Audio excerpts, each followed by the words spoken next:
Magandang araw mga kababos. Narito ang latest news ngayon sa PBA.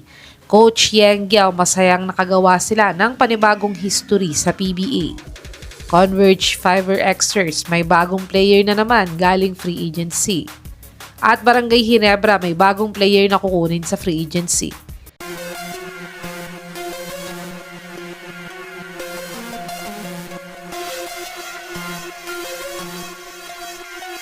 Na-blowout win nga ng Rain or Shine ng Blackwater ng 56 points win sa score na 151-95.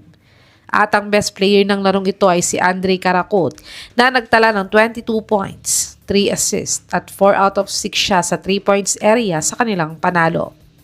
Pero ang highlights ng larong ito ay gumawa nga ng panibagong history ang Rain or Shine dahil after 46 years nga ay nabit nila ang pinakamataas na margin ng panalo sa PBA na 55 points win at sila nga ay 56 points win kontra sa Blackwater.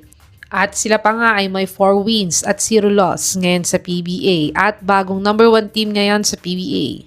Sa tingin nyo mga kababos, aabot na kaya ulit ang Rain or Shine sa PBA Finals ngayong conference sa ipinapakita nila ngayong Commissioner's Cup? I-comment nyo na po yan sa baba. Dumako naman tayo sa balitang may bago na naman daw na papirma ang Converge galing free agency.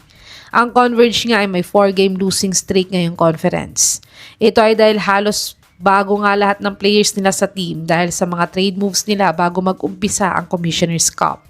Kaya't laging ang sinasabi ni Coach Delta na kailangan nilang mabuild ang chemistry nila sa team para manalo na sila palagi. At may injuries pa nga ang mga key players nila gaya ni Juan Gomez de Liano at Calvin Abueva, kaya't hindi sila naglalaro ngayon. Kaya dahil dito nga pinapirma nga nila ang free agent na si JD Tungkab at winelcome na nga siya agad ng official page ng Converge Fiverr Xers. Si Tungkab nga ay nagka-ACL injury last season sa Blackwater at kalaunan ay binitawan na pala nila sa free agency kaya't napapirma siya ng Converge ngayon.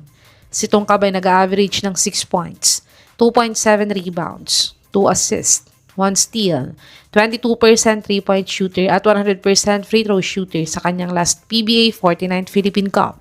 Sa tingin niyo mga kababos, tama ba ang pagkuha nila kay Tungkab kahit galing siya sa injury o hindi? I-comment nyo na po yan sa baba.